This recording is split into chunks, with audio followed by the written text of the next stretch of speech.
When it comes to plug-in hybrid luxury SUVs, the BMW X5 has long been one of the best compromises when you can't decide between going fully electric or sticking with a good old internal combustion engine. Now, a couple years ago, I had a chance to test out the X5 xDrive50e, which essentially offered around 30 miles of range and offered around 390 horsepower. I was impressed with that model, but for 2024, BMW is giving the X5 a pretty significant refresh, and what I'm standing by here is the biggest change in the lineup for 2024. This is the X5 xDrive50e, and what BMW has essentially done is they've enlarged the battery pack, given us nearly an extra 100 horsepower, and increased the all-electric range to nearly 40 miles. Today we're actually out here in Spartanburg, South Carolina for the annual BMW Test Fest event, and the big question I want answered, has BMW managed to make enough changes to the plug-in hybrid version of the X5 to keep this model one of the best in the segment? Stay tuned to find out.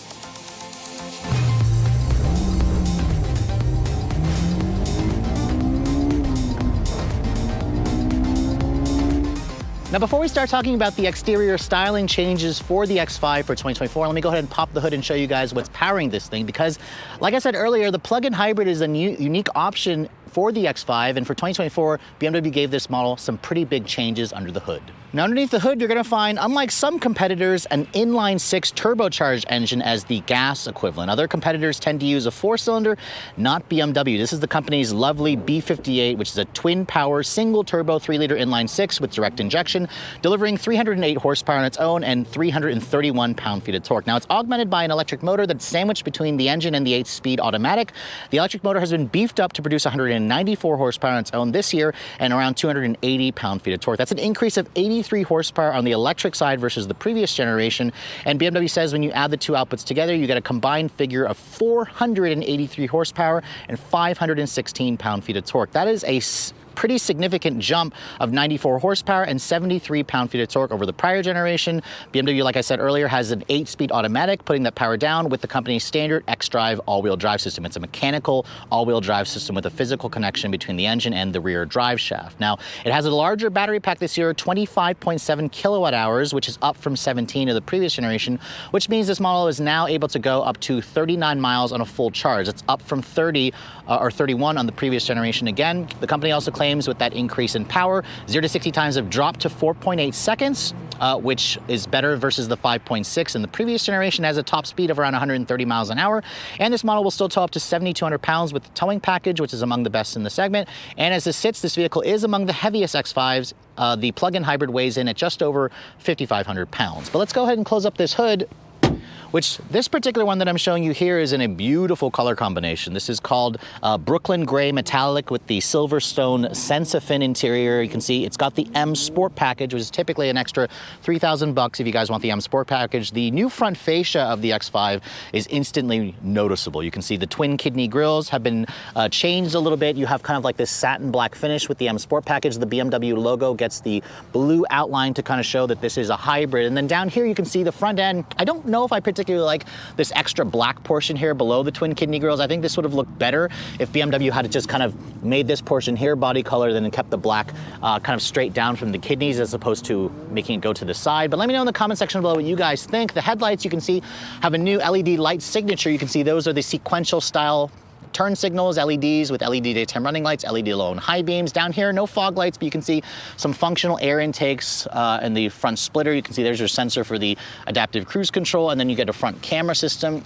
Overall, I think this car is still very attractive, unlike some other BMWs, which just have a very controversial look.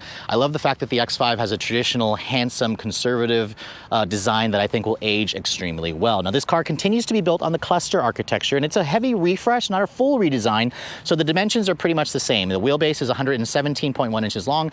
Overall length is just over 194 inches long. The plug-in hybrid essentially is the same size as all the other models. I really like, however, these wheels. These are the optional 21-inch wheels for like an extra $800 that's available with the M Sport package. You can see it's riding on a 275 by 40 R21 Pirelli run flat all season style tire. You can see the wheels themselves. I love the kind of Y-spoke design with the graphite gray finish to them with the 2-spoke look. You can also see the red M Sport brakes. That's technically an option. You can also get a blue colored caliper where I believe it's either a 6 or a 4 piston. Those are large 15.5-inch rotors. My tester here also has an adaptive air suspension which can lower the vehicle up to 3 inches. You can see there's a little badge here on the fender that shows that this is a plug-in hybrid. And then the charge port door is located here on the driver's side. side, you can see this car still uses the J1772 plug. BMW will adapt the NAC Tesla plug by 2025. It has a 7.4 kilowatt onboard charger. Expect this to take around 3.5 hours to charge on a level 2, which is pretty class competitive. You can see the mirrors,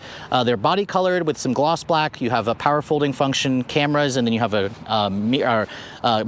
blackout portion there at the bottom with the turn signal indicators. You can see the window trim has been blacked out. I love the blacked out roof rails with the big panoramic sky view lounge roof, which has LED lighting in it. You can see this color combination with the black accents looks really good. Brooklyn Gray is one of my favorite colors, and it's only a reasonable $600-ish extra if you guys want that. And then looking at the rear, you can see the taillights also have been redesigned, or you kind of have a sequential design element to the turn signal part. You can see it has kind of like this X shape in the taillight design. The blue accented BMW badge here is also carried over, along with the xDrive50e badge. This is really the only way you're going to tell from the rear that this is a plug-in hybrid model. I like the fact that BMW still includes a dual outlet exhaust system at the back with these nice little rectangular finishers. It just overall gives this SUV a powerful, imposing, and premium look to it. Now, the split tailgate that BMW X5 owners love is still apparent here. You can see when you open this up, this is a great design if you have stuff back here, if you're worried a bit flying out.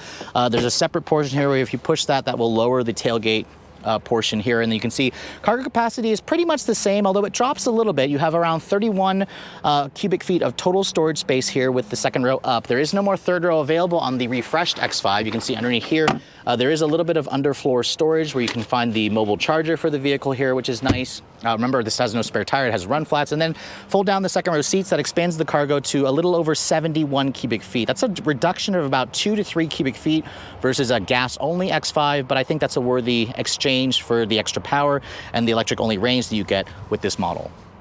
So let's go ahead and talk about the interior of the 2024 BMW X5. Before we get inside, let me show you guys the key fob. You can see this is the newest fob that BMW has within your intelligent access key. You can see it has your lock button here for the BMW logo. If you push that 3 times in sequence, it'll activate the remote start. You have your unlock, power lift kit, and panic function. You can also use your phone as a key as well. For those of you who actually own the vehicle, you can see as I approach the door handle, traditional door handle here, there's a little area where I can touch that locks the door for you. The vehicle also has an auto walk-away lock and unlock feature. If you have that turned on, touch the back of the door handle there, it'll unlock the door for you. Now, my test car here with the Brooklyn Gray exterior, it does have a really nice color combination. This is the Silverstone Sensafin. So this is technically a faux leather material. It's a leatherette. But as you can see, the leather feels really, or the fake leather feels really high quality and plush. I love the kind of quilting that they have on it, the contrasting stitching. These seats are also heated and ventilated, and they adjust, I believe, in like 18 different ways. You can get a massaging seats, which my tester is missing, for an extra $1,000, but you can see here the light gray exterior with the gray interior is a great color combination. I wish, however, BMW would offer their red interior on the X5. Sadly, you can't get the red, at least not on the non-M versions of the car. Now, looking at the door panel here, you can see it's got this lovely stitched leather here with real stitching. Leather again here where you rest your elbows. Window controls feel pretty high quality. They're one touch for all 4. You have power folding mirrors. You have 2-person memory seats here.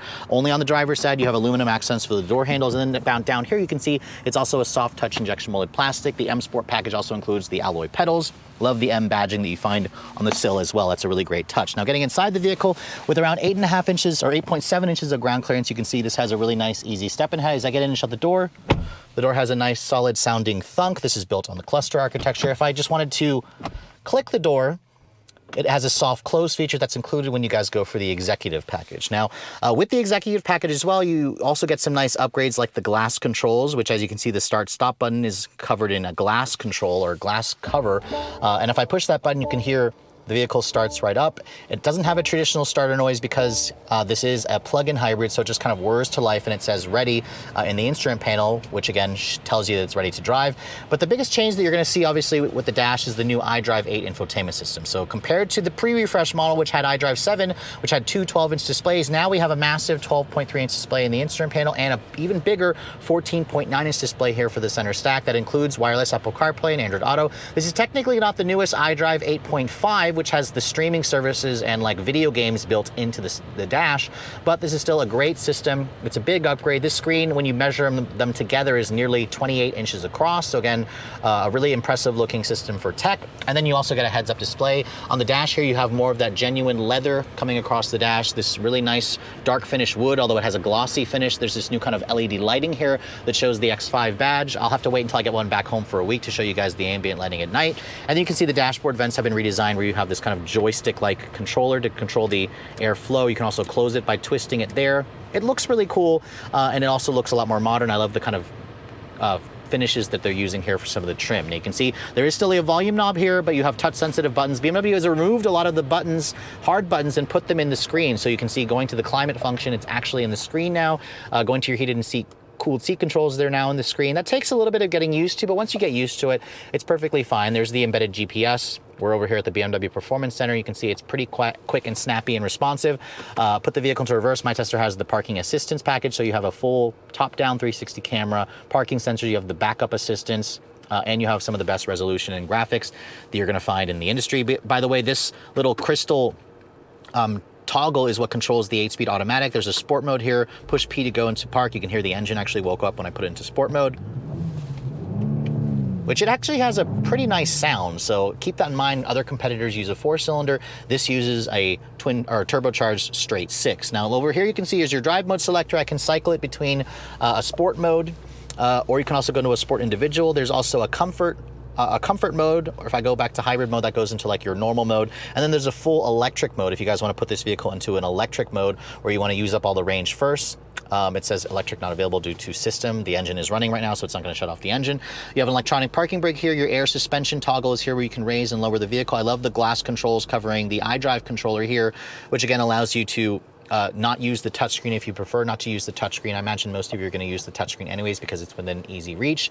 This system here is really easy to use, and I love the graphics and I love how snappy it is. You can see over here, padded center console where I open it up, you can see USB charging port here, another USB-A over here. The glove compartment you can see is damped and lined with felt. It's not a bin style, but it's very, very deep. The seats, like I said earlier, are comfortable and supportive. Even though this isn't real leather, you don't really need to go and upgrade for the full leather. I think this is a great option as well.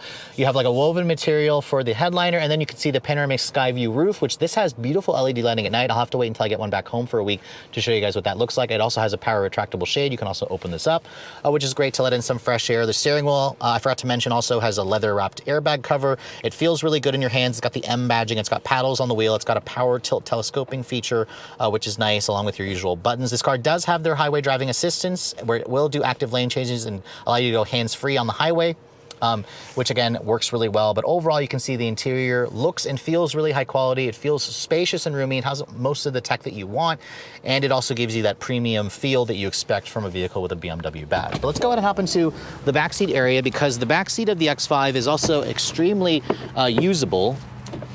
For families especially. Let me go ahead and unlock the door for me. Opening up the door, you can see the door itself could open up a little bit larger to accommodate for car seats, but what you're looking at here is a bench. There's no captain's chairs, there's no third row seat. You're getting around 37 inches of legroom. The plug-in hybrid does reduce the legroom back here by about 1/2 inch compared to the gas-only version. The seats themselves, they do fold down, obviously to kind of expand the cargo, but they don't actually recline. I was kind of sad to see that these seats don't recline, but once I get back here, you can see this is where essentially I'd have the seat to drive. There's a pretty good amount of legroom space as I shut the door. You can see you have same stitching here that's real on the upper portion. Same thing here. You can see there's some of the ambient lighting.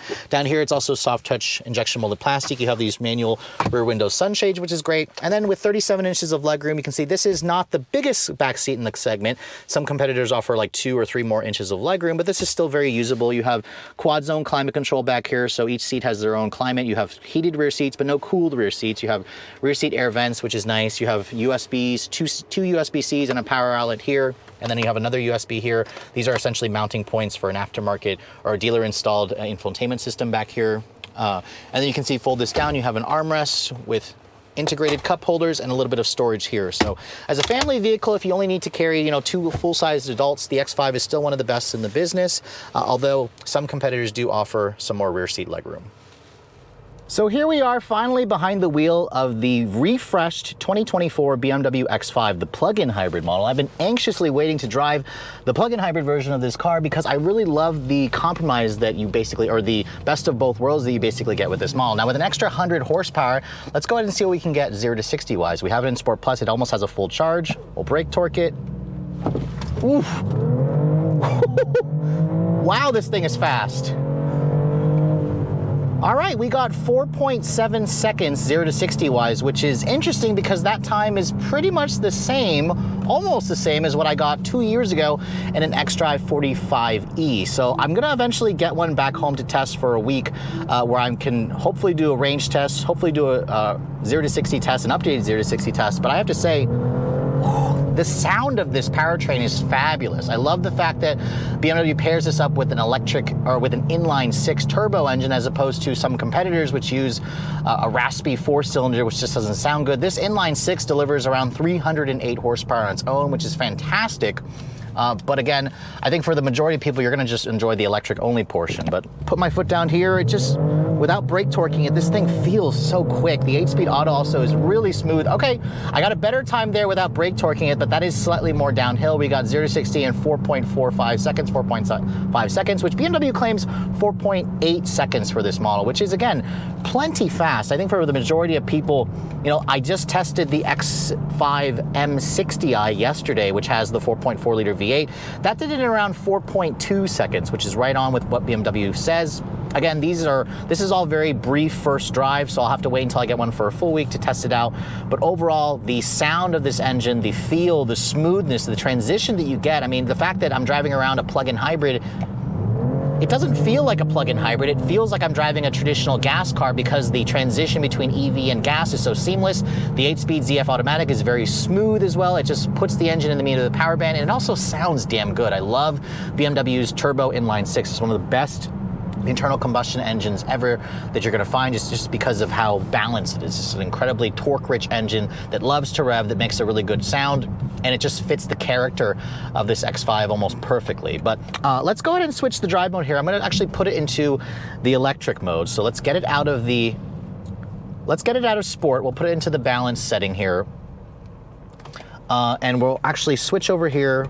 Putting into the electric mode, I have to pull the transmission out of sport mode there because that actually puts it in EV mode. So in this mode here, we're essentially driving around in pure electric power. The electric motor aspect only delivers around 194 horsepower on its own, which is actually an 83 horsepower bump versus the prior generation, the 2023 model. So this is still pretty good power, and you can see here, in this mode, you can feel the shifting from the 8-speed auto. It's a weird sensation, but because it is kind of sandwiched together with that 8-speed auto, you're gonna feel shifting, but it's also creating like a fake sound. It's not quite this Hans Zimmerman iconic sounds that you hear from other fully electric BMWs, but it certainly feels, or it adds to the drama of the entire driving experience of this car. I think most customers are going to just drive it in this mode because you want to use this car in pure EV mode. That's where you're essentially going to get the savings by going with this, by driving it as a pure EV. You don't have to go to a gas station and whatnot. And at a full tank or on a full charge, this car was showing around 39 miles right on the dot of range. Now again, I'm going to have to wait until I get one back home for a week to test to see what we actually can get in the real world for real world testing. But I think for most people, this range figure is going to be pretty impressive. I think that for the majority of consumers, 39 miles is going to be enough range to kind of get you around on your daily commute, to get you, where you need to go. Let's go ahead and try the 0 to 60 time here in just pure EV mode. Now there is a click point at the end of the accelerator pedal. I don't want to go past that because it will wake the gas engine on. So I'm all the way to the floor without going past that click point. But I just got 8.6 seconds there in pure EV mode. Now that is with it going downhill slightly versus earlier when I did the test when I was going slightly uphill. But this is still not bad, 8.6. I'll try it again up ahead there and see if we can get a more accurate time without going slightly downhill. But I have to say it feels pretty quick off the line. It has that instantaneous electric motor surge that you expect from a vehicle like this. And let's try it here again one more time. This is more level here. It's weird because I hear a sound like an engine revving, but it's not an engine, it's just the electric motor the electric motor sounds, the authentic electric motor sounds. Okay, there we go. 0 to 60 in 9 seconds there. So that's actually pretty good on the EV side. That pretty much matches what you're gonna find in other competitive plug-in hybrid EVs like the Lexus RX 450h. That should also do that in a similar time, although the Lexus is not as fast as this car when you have it in the gas and hybrid mode. The hybrid mode is gonna deliver a 0 to 60 time that's almost a second and a half quicker versus the Lexus. But again, you don't typically buy a vehicle like this for, you know, drag racing and whatnot, but I'm pretty impressed. In the EV only side, nearly 200 horsepower is enough for most people to kind of do your daily commuting, drive this vehicle around town. It even still has enough power on the highway to get up to highway speeds, which is very impressive. So bravo BMW, you essentially just made the xDrive50e, 45e even better. I mean, obviously that was the whole point. An extra 94 horsepower, an extra 9 miles of range is gonna do that. The rest of the driving characteristics of this car, smooth ride, sporty handling, quiet, really quiet interior, really comfortable seats, although I wish I had the massaging seat feature. But overall, I'm really impressed. Visibility is also good. I'm gonna have to wait until I get one back home again for a week where I can test out the driver assistance tech, and this truck really needs to stay in their own lane. But overall, visibility is excellent out of this car. It is literally the ultimate daily driver, and that's probably the reason why BMW sells so many X5s, is because they really do, you know, blur that line. They're the best of both worlds. When you need a premium luxury SUV, you don't need the bulkiness of an X7, but you want something a little bit more comfortable, a little bit smoother versus an X3. This model here, this powertrain, I'm really hoping BMW kind of plug-in hybrids all the things with this engine, because for me, this engine is probably around the benchmark, although I haven't had a chance to sample the GLE 450e, the plug-in hybrid Mercedes. Audi does not do a plug-in hybrid version of the Q8 at this time, but overall, super impressed. This car really does feel like the best engine combination in the X5, and that's saying something considering the fact that I got out of the V8 powered model just yesterday. So after spending some time with the fully updated plug-in hybrid version of the BMW X5, I have to say I really loved the xDrive45e when I tested it a couple of years ago. I loved the fact that BMW gave it enough electric-only range, but also gave it enough performance to make this vehicle fun. So after driving the more powerful version, I have to say they've essentially taken the old model and made it better, because now we have nearly 10 more miles of electric-only range. The extra 100 horsepower has significantly improved the performance. I think this model here is probably the sweet spot if you guys are considering like the X5 M60i with the twin turbo V8. You should probably put this one at the top of your list, because the two cars, while this one is a little bit slower, is still ridiculously fast, and the fact that you get around almost 40 miles of electric only range makes this car kind of the best of both worlds if you're apprehensive about going fully electric. This is again going to split the difference, because it'll do around 450-ish miles of total range when you factor in the EV and the gas only portion. I love the updates that BMW has made to the interior. iDrive 8 is one of the best infotainment systems in the business. Once you get used to the fact that there are a lack of buttons, you have to kind of go into the screen. That's something that I imagine owners are going to get used to. I love the ride quality of this vehicle, the driving dynamics. It's still one of the sportiest driving cars, and even though it's not the most flashiest looking SUV, I think this design is very cohesive. It's going to age well, and I much prefer this versus the Audi and Mercedes and even Volvo equivalents. So for those of you who are looking for the ultimate mid-sized luxury SUV with a plug, you should definitely put this one at the very top of your list. The downside is all this new technology is going to increase the price tag, because the new X5 starts at around $65,000, around $67,000 with xDrive all-wheel drive. The plug-in hybrid version is going to start much higher at around $72,500. That's plus a $995 destination charge. Now, because the X5 is built in Spartanburg, South Carolina, this is built in North America, it's assembled in North America. Technically, this model does qualify for the $7,500 federal tax credit, because of the fact that it is built in North America. However, remember, there is a cap on the pricing at around $80,000. So this model here, with all the options that it has, like the premium package, the M Sport Professional package, the driver assistance package, the M Sport package, again, the Shadowline package, the upgraded wheels. This model here comes in at around $87,745. So it's around $8,000 too expensive over the $8,000 price cap. But if that doesn't matter to you, a lot of people also lease these vehicles. If you do lease the car, it will go around that kind of price cap at $80,000, and you should still be able to qualify for the $7,500 tax credit. But really, if you guys are looking for an X5 and you're wanting to kind of dip your toes into the electric space, but you want something that's the best of both worlds, I can confidently say that you should definitely put the new plug-in hybrid version of the X5 at the top of your list. But with all that said, hope you guys have enjoyed my full overview on the brand new 2024 BMW X5 xDrive50e. If you're also looking to see the latest cars I'm testing, be sure to follow me on Instagram at Redline_reviews, like us on Facebook, and as always, guys, please keep subscribing to the Redline Reviews YouTube channel for all the latest reviews. Thank you so much for watching. I'll catch you all in the next video.